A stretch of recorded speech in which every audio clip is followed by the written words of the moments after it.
Bonjour à toutes et à tous. Oui, un temps de parole consacré au tourisme. On a avec nous un des opérateurs touristiques, Baobab Tour. C'est Atoumani Harouna qui est avec nous, le célèbre Atoumani. Bonjour.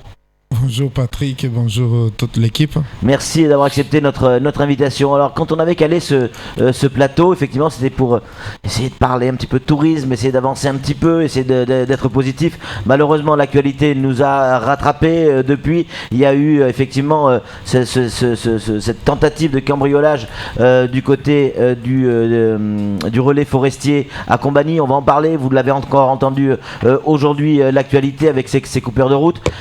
Comment aujourd'hui on peut encore arriver à Toumani à faire du tourisme dans ces conditions ? C'est extrêmement difficile, mais il est hors question qu'on baisse le bras.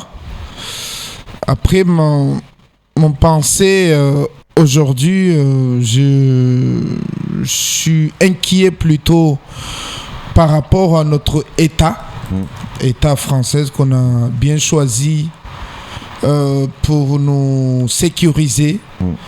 Depuis combien de temps Kwesi et France Maït Matin alertent tout ça? J'ai pensé combien de fois on a alerté qu'il y a des armes qui circulent.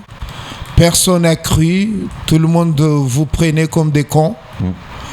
On ne sait pas anticiper.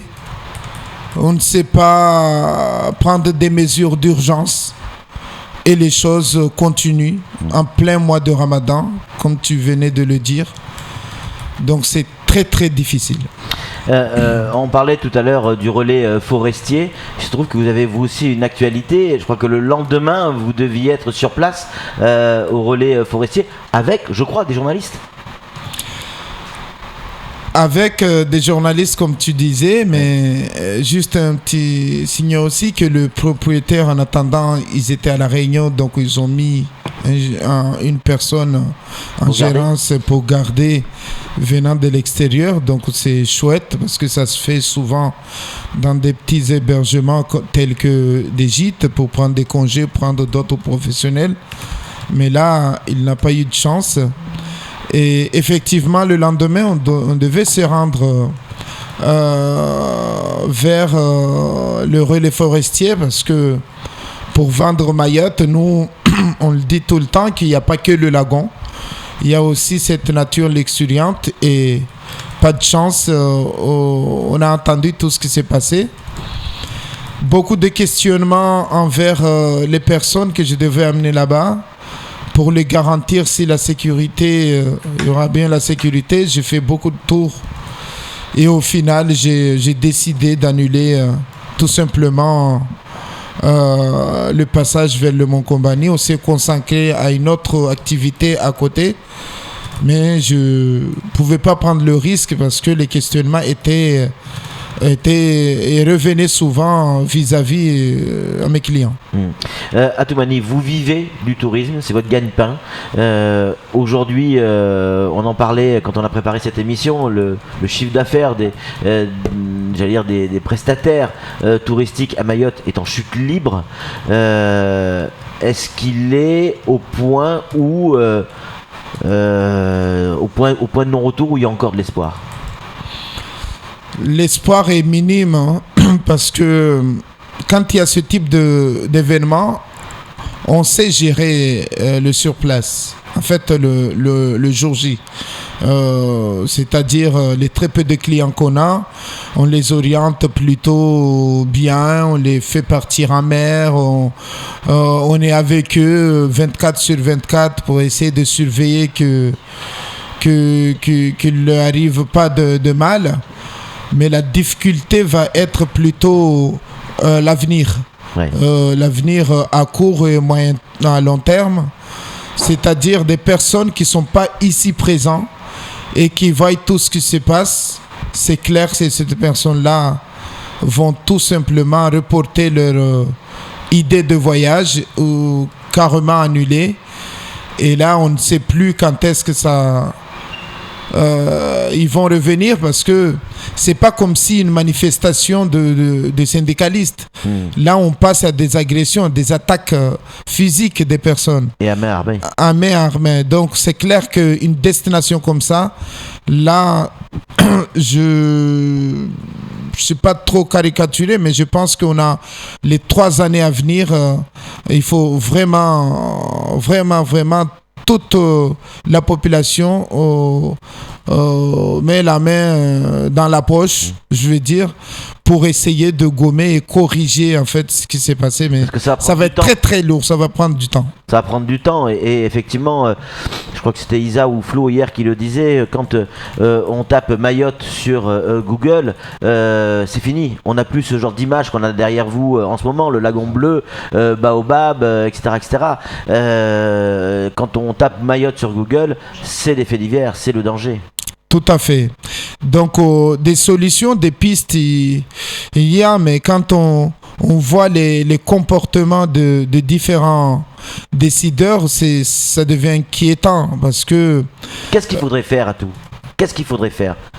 Par rapport à votre activité, vous, le tourisme, ça veut dire, on peut pas partir avec des touristes, vous pouvez pas partir avec des touristes encadrés de gendarmes, d'un peloton de gendarmes. C'est plus du tourisme. À court terme, c'est par rapport à toutes ces mesures qui viennent d'être annoncées, c'est tout de suite passer à l'acte, arrêter sur place et montrer aux gens que voilà ce qui s'est passé. Maintenant, on n'en parle plus, on passe à l'étape suivante. À court terme, il faut aussi très rapidement se pencher dans le projet d'aménagement du territoire. Par rapport à tous les projets structurants qu'on a entendu parler ces derniers temps, les aménagements de plage, mais aussi attirer au maximum des porteurs de projets pour pouvoir avoir leur confiance, s'investir à Mayotte, mais chose qui n'est pas facile parce que si on voit le comportement, comment la lourdeur administrative qu'il y a et lenteur administrative qu'on a et comment nos dirigeants aussi prennent des décisions dans cette activité, c'est quand même inquiétant. Vous avez pu discuter aussi avec les autorités locales. Là, on parle de l'État très souvent, mais sur le plan local, conseil départemental. Je parle du conseil départemental. Pourquoi ? Parce que c'est eux aussi qui gèrent le comité du tourisme sur les actions qui peuvent être menées en termes d'image, etc. Est-ce qu'il y a une discussion ? Est-ce qu'il y a un plan, j'allais dire, hors sec qui est mis en place, un plan d'urgence, une stratégie particulière pour tenter, je ne dis pas que c'est possible, mais tenter de contrer ce qui est en train de se passer en termes d'image, tout au moins ? Déjà, avant ce problème, pour tout vous dire, c'est déjà compliqué. Très compliqué parce que, vous savez, le comité départemental de tourisme, c'est une association lors de 1901. Donc nous, en conseil d'administration, on monte le budget provisionnel et on le présente en novembre. Jusqu'à présent, on n'a pas, nous, le budget sur les actions. Le budget de quelle année ? De 2016. C'est-à-dire que là, on est en juin. Là, déjà, en état normal, on n'a pas de budget d'action. Donc, rajouter à ce problème, aucune idée de leur positionnement jusqu'à présent parce qu'il n'y a pas de discours clair de leur côté. Donc, d'où encore notre inquiétude. Et là, c'est une alerte, une sonnette d'alarme qu'on lance, que le temps est arrivé d'arrêter fermement de ce qu'on veut faire, sinon on ferme la porte du comité de tourisme et on arrête, on dit c'est un peu ce qui s'est passé ces derniers temps à tout. La porte du comité du tourisme, il y avait cette petite écriteau, on l'a vu, ça a été photographié, on l'a diffusé en télévision, le comité du tourisme fermé, les salariés sont partis également parce que la place est occupée. Je voulais terminer avec ça, j'allais dire l'emblème, le symbole du tourisme à Mayotte, Mayotte, le comité du tourisme, place de la République, aujourd'hui, une drôle d'image là aussi, avec ce camp qui est installé place de la République. Là, ça fait partie des gestes par rapport à mes inquiétudes de tout à l'heure, c'est que avec ce geste, c'est simple, on ne peut pas le gérer. Et tout le monde dit que c'est inadmissible, mais ça fait plus d'un mois depuis que ces gens sont devant. Donc nous, les acteurs et les dirigeants associatifs, ça nous inquiète beaucoup parce que on sent que notre État est faible.